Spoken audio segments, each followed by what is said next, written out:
नमस्कार, आदाब, सत श्री अकाल। मैं गौरव आप लोगों का हार्दिक अभिनंदन करता हूं, हार्दिक इस्तकबाल करता हूं आपके अपने इस यूट्यूब चैनल जीएस लेक्चर्स में। आज हम पढ़ेंगे मेडिवल इंडिया या मध्यकालीन भारत। चलिए शुरू करते हैं।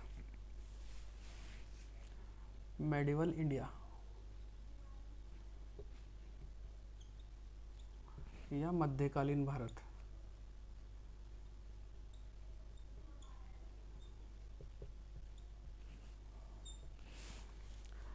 मेडिवल इंडिया या मध्यकालीन भारत में हमें पढ़ना होगा मुस्लिम शासकों के बारे में या मुस्लिम रूलरों के बारे में, और ये शासन ही किस आधार पर करेंगे? इस्लाम के।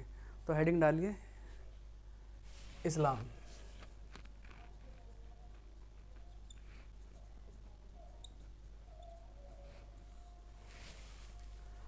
अब ये इस्लाम क्या है? What is Islam?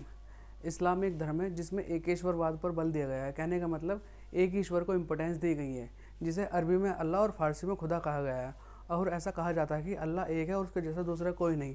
He is superior, वह सर्वोच्च है। अल्लाह की ना तो कोई मूरत है और ना ही कोई सूरत है। इसलिए इस्लाम धर्म में मूर्ति पूजा को बैन किया गया है। इस्लाम धर्म को फॉलो करने के लिए 5 पिलर होते हैं, 5 स्तंभ होते हैं, और there are 5 pillar to follow Islamism. इस्लाम धर्म को फॉलो करने के 5 पिलर होते हैं, 5 पिलर या स्तंभ। और सबसे पहला पिलर होता है कलमा।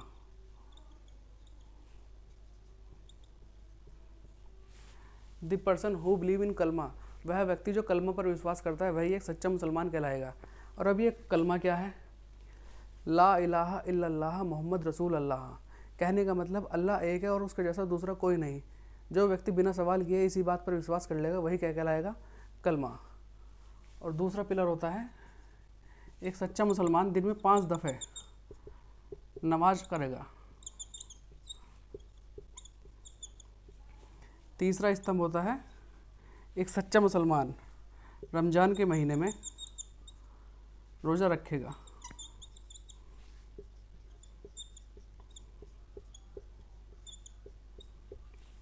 एक सच्चा मुसलमान जीवन में अगर हो सका तो पॉसिबल एक बार हज यात्रा ज़रूर करेगा, और उस हज यात्रा में विज़िट करेगा मक्का और मदीना। मक्का और मदीना।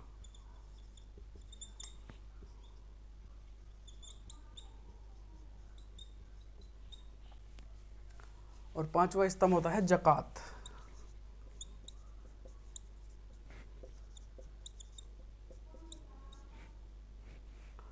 अब ये ज़कात क्या है? ज़कात एक प्रकार का कर है। कहने का मतलब एक साल में जितना भी आमदनी कमाएगा उसका 1/40 भाग वह दान करेगा। और दाहिने हाथ को भी नहीं पता लगेगा कि बाएं हाथ में क्या दिया गया है, ये इतना गुप्त रखा जाएगा। इसीलिए ये ज़कात कहा गया है। ये तो रहे इस्लाम को फॉलो करने की बात। अब ज़रा हम जानते हैं इस्लाम के इतिहास के बारे में कि इस्लाम की उत्पत्ति कैसे हुई है। चलिए,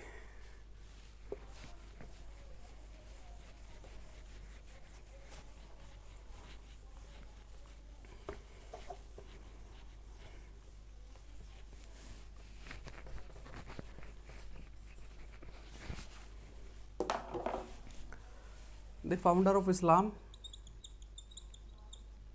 वॉज हज़रत मोहम्मद साहब।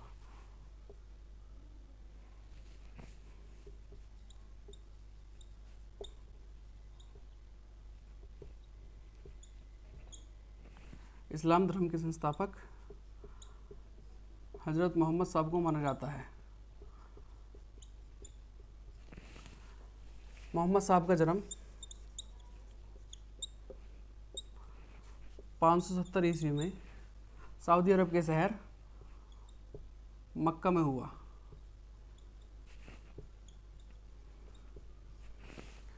और 610 ईस्वी में हज़रत मोहम्मद साहब को महाज्ञान की प्राप्ति हुई। ही गॉट हिज एनलाइटमेंट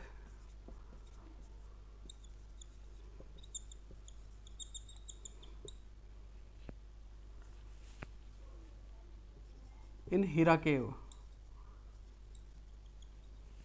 हज़रत मोहम्मद साहब को महाज्ञान की प्राप्ति हीरा नामक गुफा में हुई।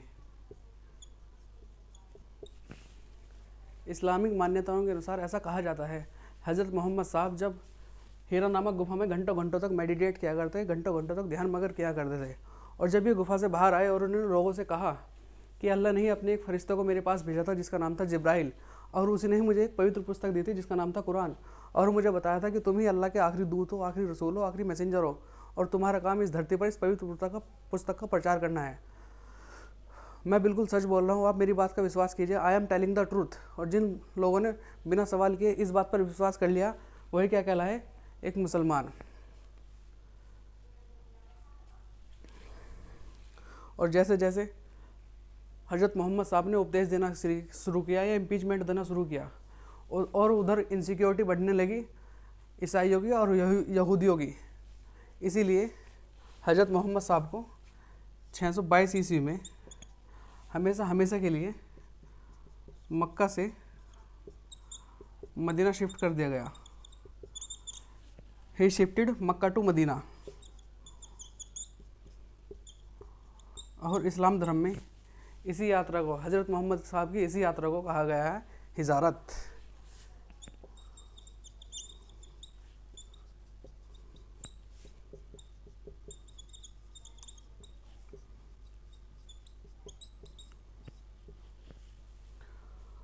और 622 ईस्वी में ही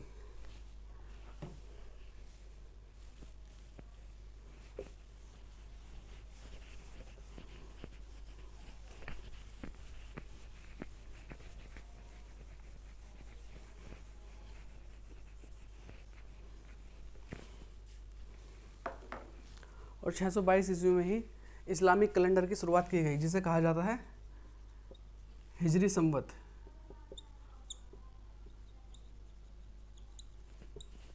हिजरी संवत।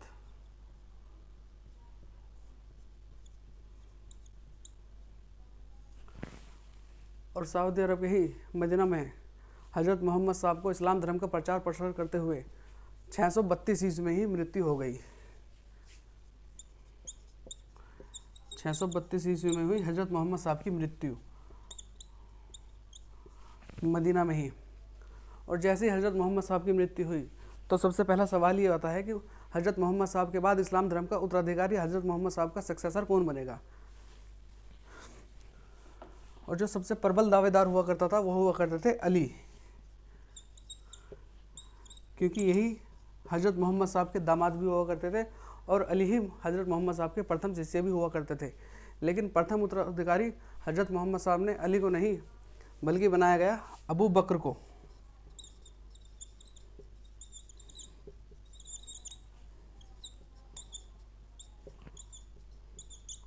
उसके बाद उमर और फिर उस्मान।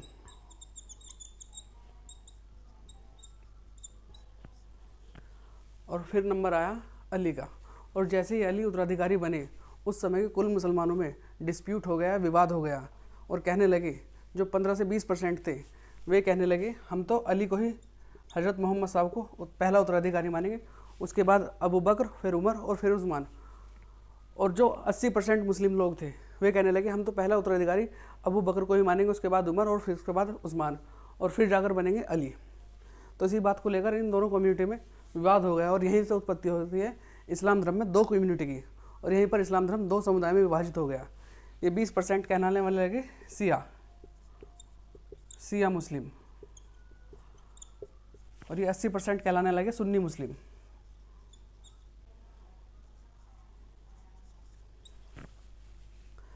अली के ही एक बेटे हुआ करते थे जिसका नाम था हुसैन, और अगले उत्तराधिकारी के प्रबल दावेदार हुआ करते थे हुसैन। लेकिन बगदाद में ही एक शासक रूल कर रहा था जिसका नाम था अब्बासी। वो नहीं चाहता था कि अली हुसैन ही अगले उत्तराधिकारी बने, तो इसलिए अब्बासी ने सियाओं के पास संदेश भिजवाया और कहा आप हुसैन को हमारे पास भेजिए, हमें हुसैन से कुछ वार्ता करनी है, कुछ वार्तालाप करनी है। और जैसे ये बात सियाओं को पता लगी, सियाओं ने ये संदेश हुसैन को दिया गया और कहा आपको अब्बासी बुला रहे हैं। और यही बात सुनकर हुसैन भी चले गए अब्बासी के पास, और वहाँ जाते ही अब्बासी ने हुसैन की हत्या कर दी। और जैसे ही ये बात पता लगी सुन्नियों ने कहा हज़रत मोहम्मद साहब के नवासे हुसैन की मृत्यु इन सियाओं की ही बदौलत की गई है, इसलिए हम इनको बिल्कुल भी नहीं माफ़ करेंगे। लेकिन सुन्नी कहने लगे हमें बिल्कुल भी नहीं पता था कि अब्बासी हुसैन की हत्या कर देंगे, इसलिए हम इनके शौक में हर साल ही क्या मनाते हैं, मुहर्रम।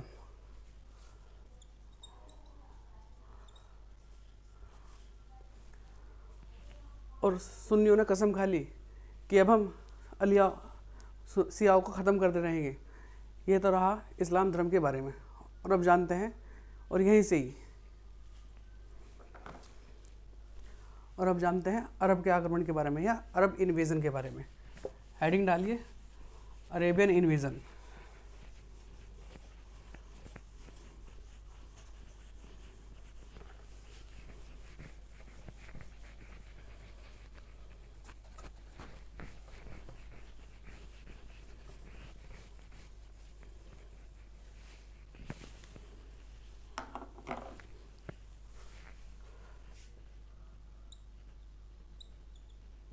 अरेबियन इन्वेजन या अरबों का आक्रमण।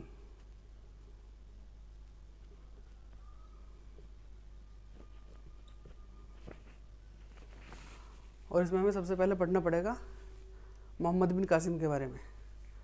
हेडिंग डालिए मोहम्मद बिन कासिम।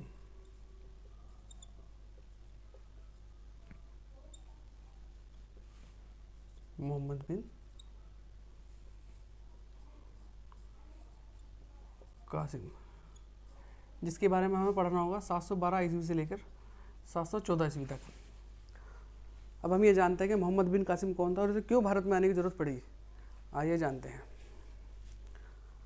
अरब में ही एक जगह हुआ करती थी या अरब का ही एक शासक हुआ करता था या रूलर, जिसका नाम था अल हज्जाज।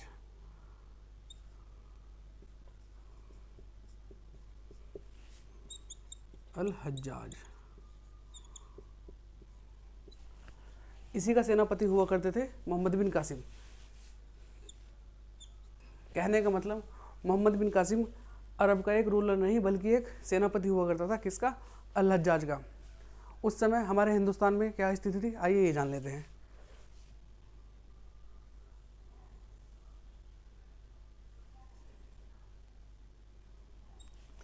हमारे हिंदुस्तान में ही एंट्री करने की जगह कहाँ हुआ करती थी? सिंध में। और सिंध में रूल कर रहा था एक दाहिर नाम का शासक, जो कि एक हिंदू ब्राह्मण वंश का शासक था। और सिंध की ही राजधानी हुआ करती थी देवल। और यहीं पर एक बंदरगाह हुआ करता था जिसका नाम था देवल बंदरगाह। अल हज्जाज के व्यापारिक जहाज इसी देवल बंदरगाह से होकर अपना बिजनेस किया करते थे। कहने का मतलब ना तो हिंदुस्तान को अरब वालों से प्रॉब्लम थी और ना ही अरब को हिंदुस्तान से प्रॉब्लम थी। लेकिन एक बार जब अल हज्जाज के ही व्यापारिक जहाज सिंध बंदरगाह से होते हुए अपना व्यापार कर रहे थे तो दाहिर ने ही अपने सैनिकों को आदेश दिया और कहा कि यहाँ पर जाकर आप लूटपाट कीजिए। और जैसे ही दाहिर के सैनिकों ने अल हज्जाज के जहाज़ों पर लूटपाट की और जैसे ही ये बात पता लगी अल हज्जाज को, अल हज्जाज ने तुरंत कहा मोहम्मद बिन कासिम से, जाइए और जाकर पूछिए मोहम्मद बिन कासिम से कि बेवजह पंगा लेने की क्या ज़रूरत पड़ रही थी। कहने का मतलब इतिहासकार ऐसा कहते हैं कि दाहिर की ही अयोग्यता के कारण हमारा हिंदुस्तान मुस्लिम शासकों का गुलाम बना। और यहीं से जैसे ही मोहम्मद बिन कासिम आया, मोहम्मद बिन कासिम आते नहीं दाहिर पर आक्रमण कर दिया और उसकी हत्या कर दी। और दाहिर की ही दो बेटियां हुआ करती थी, निर्मला देवी और सूर्य देवी। इन दोनों को किडनैप कर अगवा कर भेज दिया गया कहाँ? अल हज्जाज के पास। इसके बाद लिखिए first Muslim who inverted India. प्रथम मुसलमान आक्रमणकारी।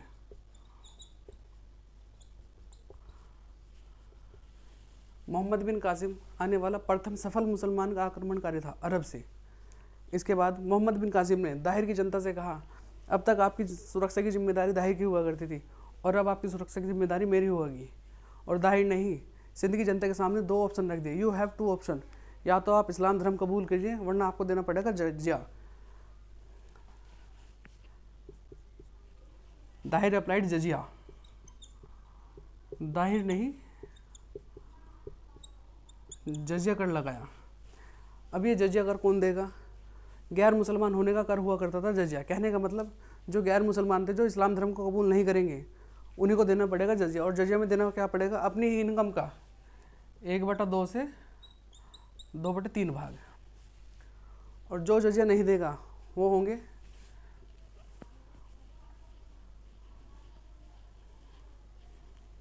ब्राह्मण, विधवा और विकलांग, इन सबको नहीं देना होगा जजिया। Mohammad bin Qasim issued golden coins,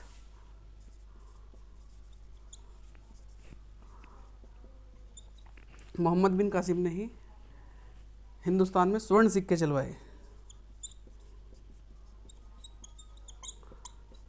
जिन्हें कहा जाता था दिरहम कॉइन्स या दिरहम सिक्के। और दिरहम आज भी सऊदी अरब की ही करेंसी है, और सऊदी अरबिया ही फेमस किसके लिए फेमस है? खजूर के लिए। तो इसीलिए मोहम्मद बिन कासिम ने ही हार्वेस्टिंग ऑफ डेट्स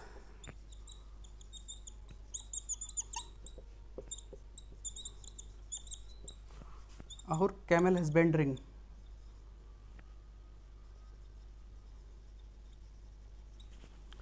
खजूर की खेती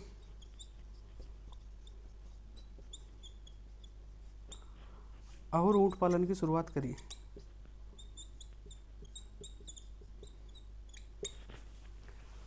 एक बार और समझ लेते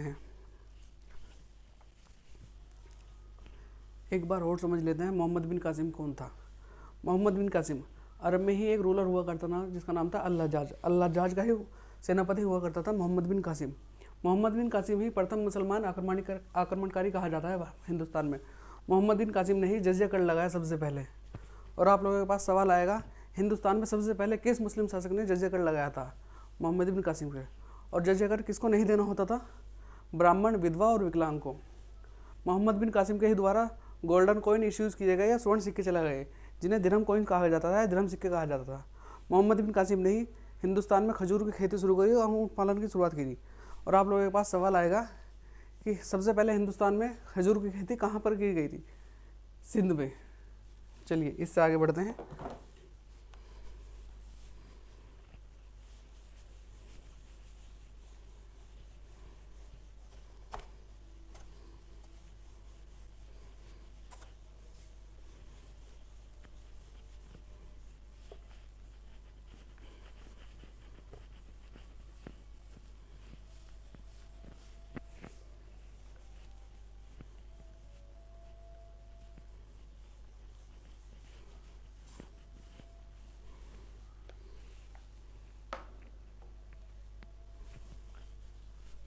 मोहम्मद बिन कासिम ही हिंदुस्तान में अरेबियन हॉर्सेस लाया था या अरबी घोड़े लेकर आया था।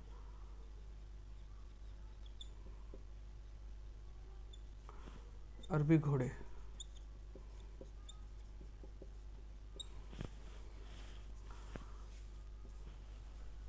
अरबवासी ही हमारे देश में एक शब्द लेकर आए जिसे कहा जाता है मानसून।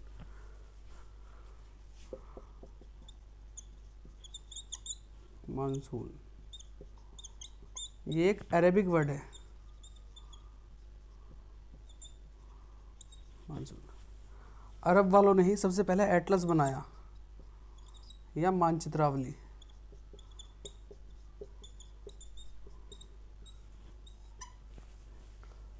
और 712 ईस्वी से 714 ईस्वी तक। और जो दो लड़कियां निर्मला देवी और सूर्य देवी को किडनैप कर अगवा कर अल्लाजाज के पास मोहम्मद बिन कासिम ने भिजवाया था, उन्हीं दोनों लड़कियों ने अल्लाजाज के कान भर दिए और कहा, आपने हम दोनों को भेजा गया है आपके पुत्रों के लिए, लेकिन अल्लाजाज ने हमारी पहले ही आबरू लूट ली और इज्जत लूट ली। इसी बात से खफा होकर अल्लाजाज ने फरमान निकलवाया और हिंदुस्तान भिजवाया, और अल्लाजाज तुरंत ही हिंदुस्तान से वापस लौट कर आ गया। इसीलिए अल्लाजाज को वापस बुलाते ही अल्लाजाज ने मोहम्मद बिन कासिम को मृत्यु की सजा दे डाली।